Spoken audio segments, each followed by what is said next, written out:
Je m'appelle David Moral. J'ai 46 ans, je suis marié et père de 2 enfants. Pendant la majeure partie de ma vie, j'ai enseigné la Bible dans une petite école chrétienne. Pendant près de 15 ans, je me suis tenu devant des classes pour enseigner aux jeunes croyants les Écritures, la doctrine et l'importance de vivre une vie sainte. De l'extérieur, j'avais l'air d'un homme qui avait tout pour lui, fidèle à l'Église, respecté dans sa communauté, quelqu'un que les gens qualifieraient de chrétien convaincu. Mais ce que beaucoup ignoraient, c'est qu'au fond de moi, je ressentais souvent un vide profond. Je connaissais les versets, je pouvais réciter les histoires et débattre de théologie avec n'importe qui. Mais lorsqu'il s'agissait de vraiment discerner la voix de Dieu, je me sentais souvent aveugle. Je pensais vivre sur la terre ferme. Pourtant, quelque chose en moi se demandait si je ne passais pas à côté de quelque chose de plus grand. La nuit qui a changé ma vie à jamais, je conduisais pour rendre visite à une petite communauté en dehors de la ville. Il pleuvait à verse, les routes étaient glissantes et la visibilité était mauvaise. Je me souviens avoir agrippé le volant et murmuré une prière pour être en sécurité. Mais à quelques kilomètres de ma destination, tout a dérapé. Un camion a dévié sur ma voie, les phares m'aveuglant, et en quelques secondes, l'impact a projeté ma voiture hors de la route. Je ne me souviens pas du bruit du métal ou du verre brisé. Je ne me souviens pas du chaos autour de moi. La seule chose dont je me souvienne, c'est d'un calme soudain suivi de la conscience terrifiante que mon cœur s'était arrêté. Dans cette ambulance, tandis que les ambulanciers se battaient pour me maintenir en vie, mon âme s'est envolée. Aussi étrange que cela puisse paraître, la mort ne me semble pas être la fin. Elle ressemblait à une porte. Et de l'autre côté de cette porte, j'étais sur le point de rencontrer Jésus-Christ d'une manière à laquelle aucune salle de classe ou chaire ne m'avait jamais préparé.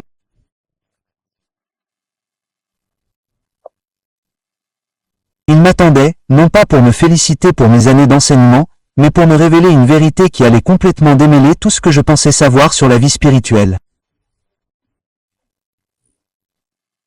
Cette vérité était la suivante. Il existe 7 niveaux de discernement spirituel, et la plupart des chrétiens ne dépassent jamais le 2e.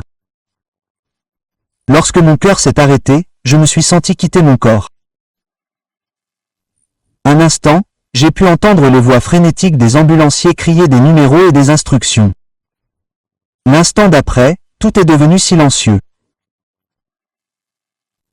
Je flottais au-dessus de la scène, les regardant appuyés sur ma poitrine, essayant désespérément de me ramener.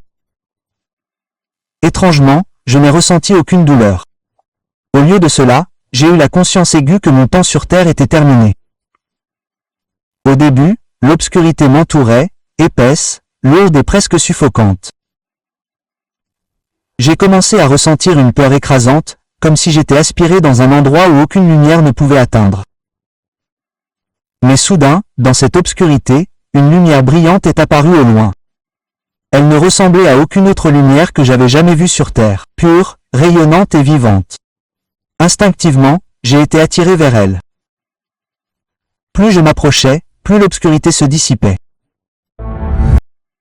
Puis je l'ai vue. Debout dans cette lumière se tenait Jésus-Christ. Sa présence était si puissante que je ne pouvais pas la supporter. J'avais l'impression que chaque once de force m'avait été retirée. Pourtant, en même temps, ses yeux me fixaient avec tant d'amour que je ne pouvais pas détourner le regard. Il prononça mon nom, non pas avec un son, mais avec une voix qui résonnait au plus profond de mon âme. « David, tu m'as enseigné des choses sur moi pendant de nombreuses années, mais maintenant je vais t'enseigner. Tu connais les Écritures, mais tu ne comprends pas encore le discernement. Et la plupart de mes fidèles sont aveugles parce qu'ils n'ont pas dépassé le 2e niveau. » À ce moment-là, j'ai su que ce n'était pas seulement pour moi. Ce qu'il allait me montrer était une révélation pour tout le corps du Christ. J'ai tremblé, réalisant que tout ce que je pensais savoir allait être anéanti par sa vérité.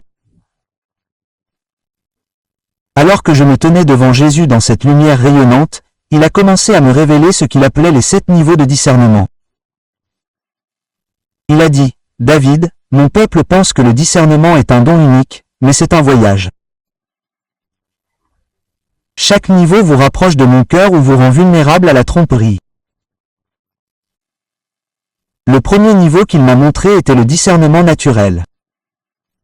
Dans cette vision, j'ai été ramené à mes jeunes années, assis dans des salles de classe, apprenant à raisonner, à observer, à faire confiance à mon instinct.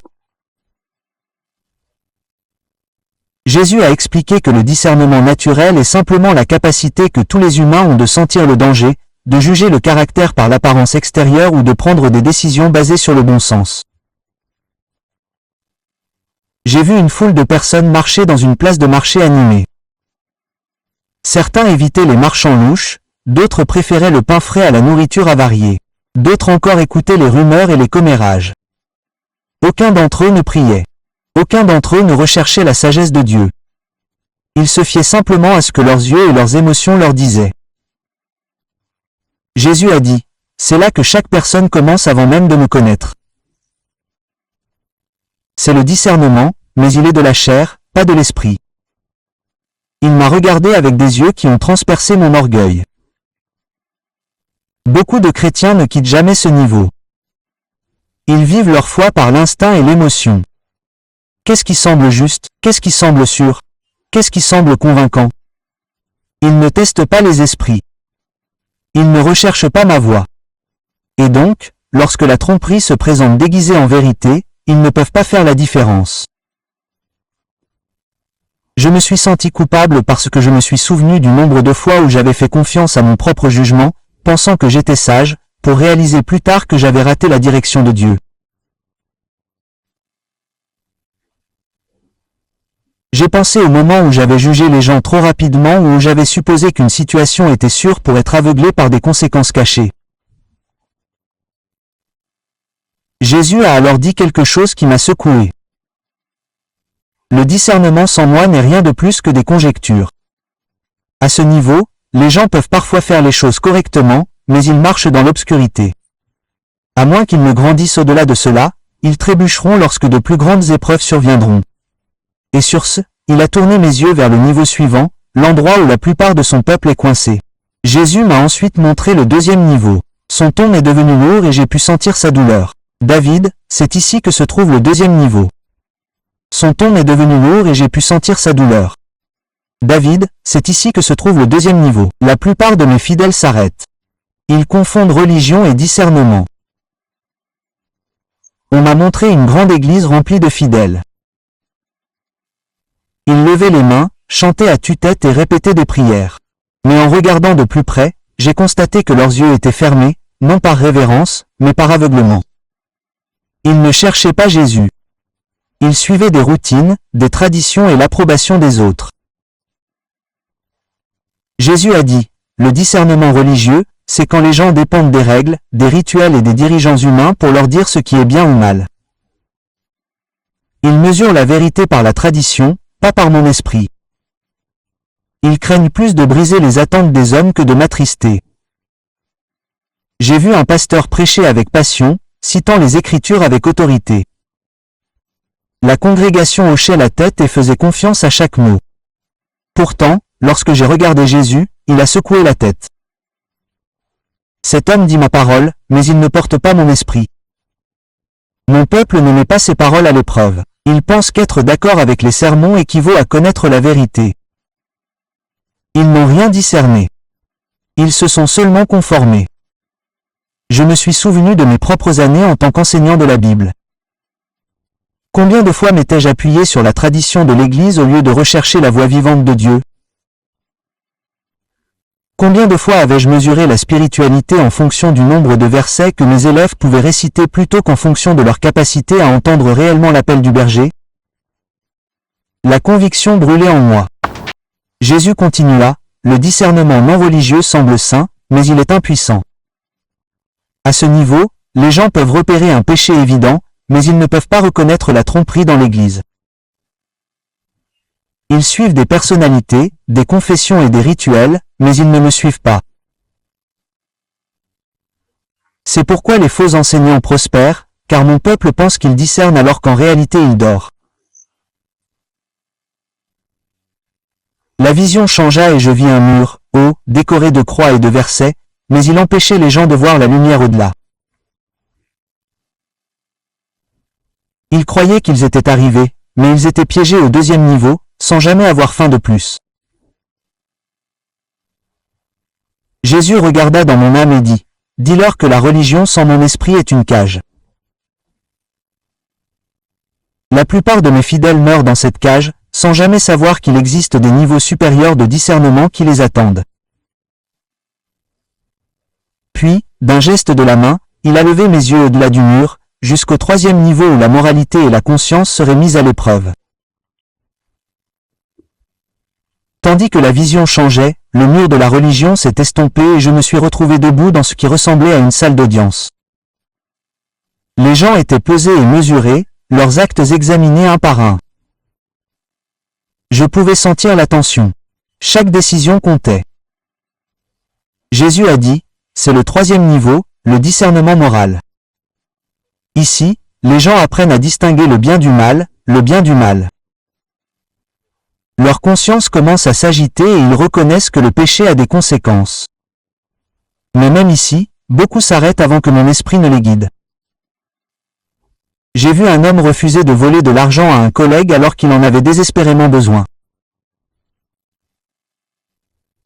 Un autre a refusé une invitation à tromper sa femme alors que la tentation brûlait dans son cœur. C'étaient de bonnes décisions et Jésus les a reconnues. À ce niveau, les gens honorent leur conscience et leur vie semble plus droite. Ils évitent les péchés évidents et s'efforcent de vivre de manière éthique. Mais écoute attentivement, David. Le discernement moral seul ne peut pas les sauver. Puis j'ai vu une femme debout, énumérant fièrement ses bonnes œuvres, sa charité, son honnêteté, son service aux pauvres. Pourtant, tandis qu'elle parlait, son cœur s'assombrissait. Jésus a murmuré, « Le discernement moral sans moi devient de la suffisance. » Ils se comparent aux autres, se vantant de leur bonté. Pourtant, leur cœur reste insensible à mon esprit. J'ai réalisé combien de fois j'avais fait la même chose, mesurant ma valeur à ma capacité à éviter le péché, pensant que cela me rendait juste. Mais en vérité, mes motivations étaient souvent entachées d'orgueil. Jésus continua, « Ce psaume, ce niveau est important, mais il est incomplet. » Satan ne se soucie pas de la moralité des gens tant qu'ils ne sont pas soumis. Il préfère voir un moraliste fier plutôt qu'un humble disciple qui dépend de moi. Soudain, j'ai vu un champ de bataille. Deux armées se faisaient face. L'un portait les bannières du bien, l'autre celles du mal. Mais alors que la bataille faisait rage, j'ai remarqué quelque chose de terrifiant. Beaucoup de ceux qui agitaient les bonnes bannières suivaient secrètement les ordres de l'ennemi. Moraux en apparence, mais intérieurement trompés. Jésus s'est tourné vers moi avec des yeux pleins de feu. Le discernement doit s'élever au-delà de la moralité. Mon peuple doit apprendre à ancrer sa vie non seulement dans la conscience, mais dans ma parole et mon esprit. Ce n'est qu'alors qu'il sera capable de voir les pièges cachés derrière ce qui semble bon. Et avec cela, le champ de bataille s'est dissous, et il m'a conduit vers le quatrième niveau, où les Écritures elles-mêmes seraient mises à l'épreuve. La vision du champ de bataille s'est estompée, et soudain je me suis retrouvé debout dans ce qui ressemblait à une vaste bibliothèque. D'immenses étagères remplies de Bibles, de commentaires et de livres théologiques m'entouraient. Des hommes et des femmes étaient assis à des bureaux en bois, le visage plongé dans les Écritures. Certains soulignaient des versets, d'autres débattaient avec passion, citant chapitres et versets avec assurance. Jésus parlait doucement mais fermement. C'est le quatrième niveau, le discernement scripturaire. Ici, mon peuple commence à construire sa vie sur ma parole. Ils comparent leur choix avec les Écritures. Ils testent les enseignements par la vérité écrite. Et ils apprennent à défendre leur foi contre la tromperie. C'est un bon niveau. Mais même ici, beaucoup échouent. J'ai vu un homme confronter un faux enseignant en citant des versets sur la justice. L'enseignant tordait les mots, mais l'homme tenait bon, disant, il est écrit. Jésus sourit. Oui, David, ma parole est une épée. À ce niveau, les gens commencent à se battre avec la vérité. Mais mon attention s'est ensuite portée sur un autre groupe. Ils se disputaient avec acharnement, chaque camp brandissant des versets comme des armes. Leur visage brûlait d'orgueil, pas d'humilité. Jésus soupira. Beaucoup utilisent les Écritures non pas pour entendre mon cœur, mais pour prouver qu'ils ont raison. Ils transforment ma parole en munition pour la division, pas en lampe sur leur chemin. Il m'a rappelé les pharisiens, des hommes qui mémorisaient la loi, mais qui ne reconnaissaient pas le Messie qui se tenait devant eux. La connaissance des Écritures sans l'esprit conduit à l'arrogance. Elle aveugle plutôt qu'elle n'éclaire. Le véritable discernement ne consiste pas seulement à savoir ce qui est écrit, mais à m'écouter à travers ce qui est écrit. Tandis qu'il disait cela, je vis une jeune femme en train de lire tranquillement. Elle s'arrêta, ferma les yeux et murmura, « Seigneur, parle-moi. » La page semblait briller, et la paix emplissait son visage. Jésus la désigna du doigt, c'est la différence. La lettre tue, mais l'esprit donne la vie. Ceux qui laissent ma parole les conduire à moi s'élèvent plus haut. Ceux qui étudient uniquement pour acquérir des connaissances restent prisonniers de l'orgueil. La vision de la bibliothèque s'estompa lentement, et je sentis que nous étions sur le point d'entrer dans quelque chose de plus profond. Jésus dit, « Viens, David. » Au-delà des Écritures, étudiées avec l'esprit, se trouve le niveau où mon esprit révèle les choses cachées. Et avec cela, il me conduisit au 5e niveau, le discernement spirituel. La vision de la bibliothèque s'est estompée, et soudain je me suis retrouvé debout dans un service religieux bondé. Les gens applaudissaient, chantaient et levaient les mains en signe d'adoration. Au début, tout semblait pur et sain, mais lorsque mes yeux se sont ajustés, j'ai vu quelque chose de troublant. Derrière les visages souriants, des ombres sombres persistaient. Certaines planaient au-dessus des gens, leur chuchotant à l'oreille. D'autres se tenaient déguisés en lumière, se fondant dans le culte, mais leurs yeux étaient remplis de tromperie. Je me sentais mal à l'aise, comme si je pouvais voir à la fois le domaine naturel et le domaine spirituel. Jésus dit, c'est le 5e niveau, le discernement spirituel. À ce niveau, mon peuple commence à voir au-delà des apparences. Ils reconnaissent quand quelque chose ne vient pas de moi. Même si cela semble sain, ils perçoivent les esprits derrière les mots, les motivations derrière les actions et les ténèbres cachées dans la lumière. J'ai regardé un homme donner un témoignage passionné. La foule l'a applaudi, mais quand j'ai regardé de plus près, j'ai vu un serpent enroulé autour de ses épaules. Ses paroles étaient vraies, mais son cœur aspirait à être reconnu. Jésus a murmuré, « Toute vérité ne vient pas d'un esprit pur. » Beaucoup proclament mon nom en se servant eux-mêmes. À ce niveau, tu verras ce que les autres ne peuvent pas voir. Puis j'ai vu une jeune croyante prier pour quelqu'un, bien que ses paroles soient simples, une lumière pure rayonnait d'elle. Les démons ont crié et se sont enfuis. Jésus a souri. C'est le fruit du discernement conduit par mon esprit.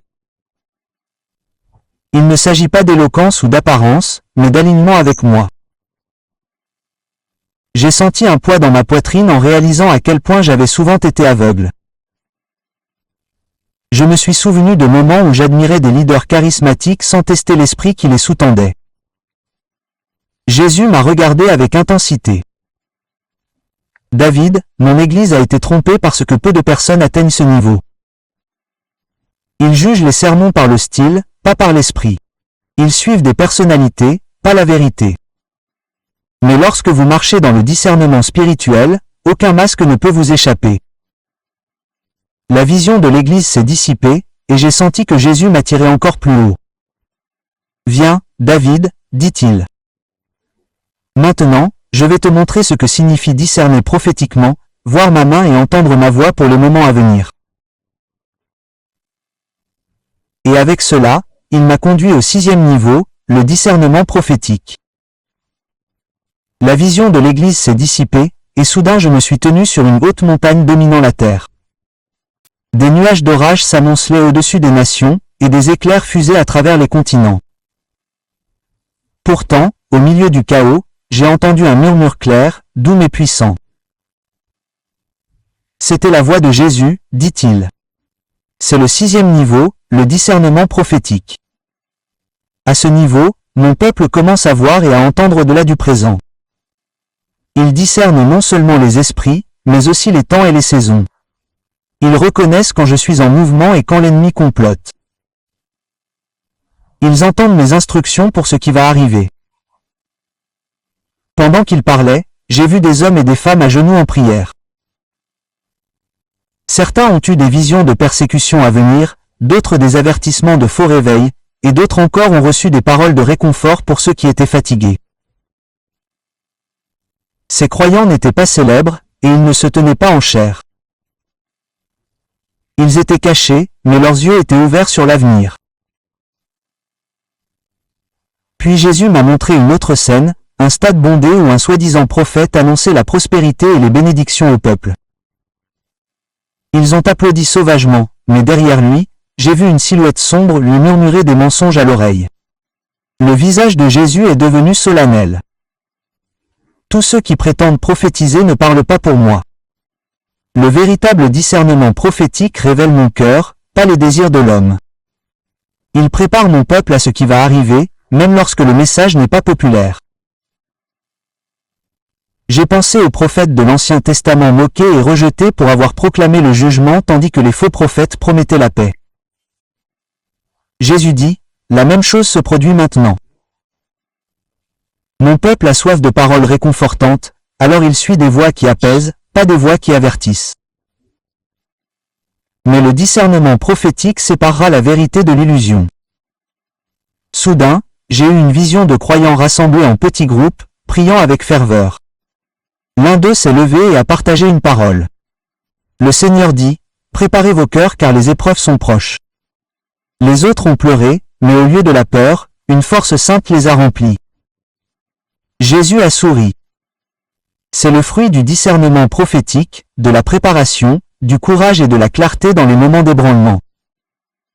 Puis il s'est tourné vers moi, ses yeux brûlants d'urgence. David, l'ennemi, sait que son temps est court. Il inondera la terre de fausses visions et de signes contrefaits. Mon peuple doit apprendre à éprouver chaque esprit, à mesurer chaque prophétie à l'aune de ma parole et de mon esprit. Ce n'est qu'alors qu'il tiendra bon. La vision de la montagne s'est estompée et Jésus a dit, « Maintenant, je vais vous montrer le niveau le plus élevé, l'endroit où le discernement n'est pas seulement un don mais une union avec mon propre cœur. » Il me conduisait au 7e et dernier niveau, le discernement divin. De la montagne de la prophétie, Jésus me conduisit encore plus haut. Soudain, les nuages d'orage, la terre, et même le ciel lui-même semblèrent se dissoudre. Et je me tenais dans une étendue de lumière indescriptible. Il n'y avait ici aucune ombre, aucune tromperie, aucun motif caché, seulement la plénitude de la présence de Dieu. Jésus me regarda et dit, « C'est le 7e niveau de discernement divin. » Ici, le discernement ne consiste plus seulement à détecter le bien et le mal, ni même à prévoir ce qui va arriver. À ce niveau, mon peuple voit comme je vois parce qu'il est uni à mon cœur. Tandis qu'il parlait, j'ai ressenti quelque chose de bouleversant, comme si des couches de mes propres jugements, préjugés et opinions étaient en train d'être arrachées. Pour la première fois, je ne faisais pas que observer. Je voyais à travers ses yeux.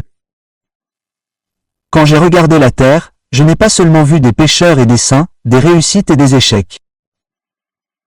J'ai vu les gens comme des âmes bien-aimées. Certains enchaînés dans les ténèbres, d'autres marchant dans la lumière, tous ayant désespérément besoin de sa miséricorde. Jésus a murmuré, « À ce niveau, vous ne discernez pas seulement les esprits, vous discernez les cœurs. Vous voyez au-delà des apparences, au-delà des actes, dans les intentions même des hommes. Et plus que cela, vous percevez ma volonté dans chaque situation parce que votre esprit ne fait qu'un avec le mien. » J'ai vu un pasteur qui prêchait la vérité, mais son cœur luttait contre l'orgueil. Dans mon ancienne façon de penser, je l'aurais jugé sévèrement. Mais maintenant, à travers les yeux de Jésus, j'ai vu à la fois sa faiblesse et le désir de Dieu de le restaurer.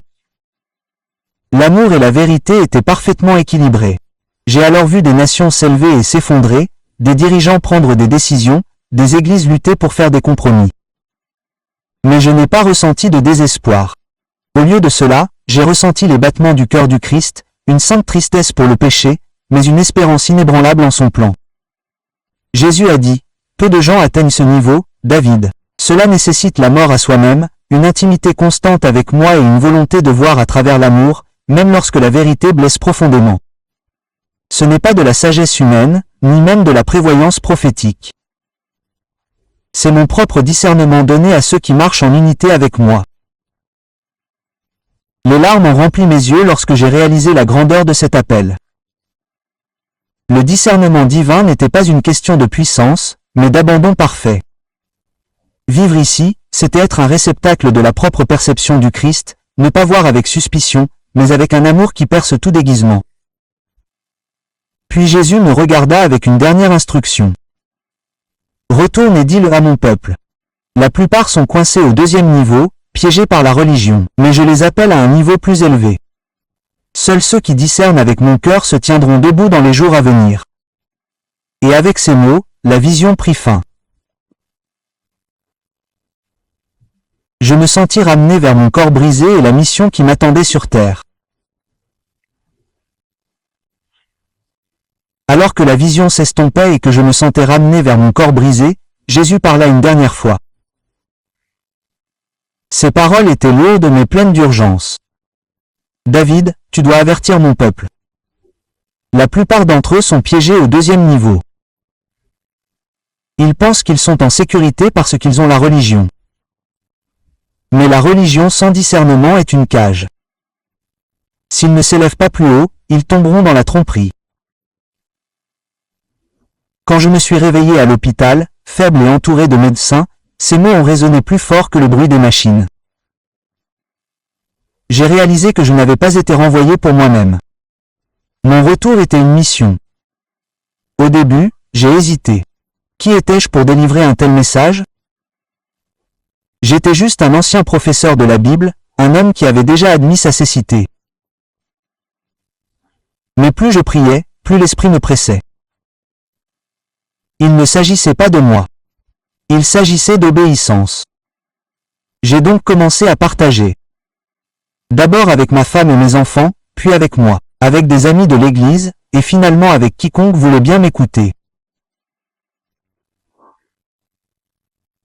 Certains étaient choqués, d'autres m'ont rejeté, mais quelques-uns ont fondu en larmes en réalisant qu'ils avaient vécu au niveau 2 toute leur vie, faisant confiance à la tradition, aux routines et aux dirigeants, mais ne s'étant jamais engagés dans une marche plus profonde avec Christ. Jésus m'avait dit, les avait avertis que la tromperie ne ressemblera pas toujours au péché. Parfois, elle ressemblera au succès, à l'influence, voire au miracle. Seuls ceux qui s'élèvent vers le discernement spirituel, prophétique et divin verront à travers le masque. C'est devenu ma mission. J'ai commencé à écrire tout ce dont je me souvenais de la vision, enseignant les 7 niveaux en petits groupes, puis en grands rassemblements. Je ne prêchais plus de théorie. Je portais un fardeau venu du ciel. Et à chaque témoignage que je donnais, je terminais par le même plaidoyer. Ne restez pas au niveau 2. Ne vous contentez pas de la religion alors que Jésus vous appelle à une relation, à l'intimité et au discernement qui voit avec son cœur. Si vous restez aveugle, vous serez emporté. Mais si vous vous élevez plus haut, vous resterez debout quand d'autres tomberont. J'étais mort et je suis revenu, non pas pour me vanter d'une chose. Expérience, mais pour sonner l'alarme, et je passerai le reste de mes jours à remplir cette mission. Quand j'ai ouvert les yeux à l'hôpital, la pièce était floue. J'entendais le bip des machines et les voix étouffées des médecins qui disaient « Il est de retour ». Ma poitrine me faisait mal. Mon corps était faible, mais à l'intérieur, je ressentais quelque chose de nouveau, comme si mon esprit était né de nouveau. Je n'étais plus le même homme que celui qui avait quitté cette ambulance. Avant, j'étais un enseignant de la Bible, rempli de connaissances, mais vide de véritable discernement. Maintenant, chaque partie de moi se sentait éveillée. Je ne voulais plus enseigner de leçons de mémoire. Je voulais seulement dire ce que l'Esprit révélait. Ma famille a immédiatement remarqué le changement. J'étais plus doux, plus lent à juger, plus rapide à prier. Même mes yeux, disait-il, portaient une lumière différente. Ce qui avait été autrefois de la fierté dans ma propre compréhension était maintenant remplacé par de l'humilité et une soif de rester proche de Jésus. À partir de ce jour, ma vie est devenue un témoignage. Je n'ai pas survécu juste pour continuer comme avant. Car j'ai été ressuscité avec une mission, avertir, enseigner et appeler le peuple de Dieu plus haut. Et je termine mon histoire par cette question pour vous. À quel niveau vivez-vous? Ne laissez pas la mort vous trouver coincé au niveau 2.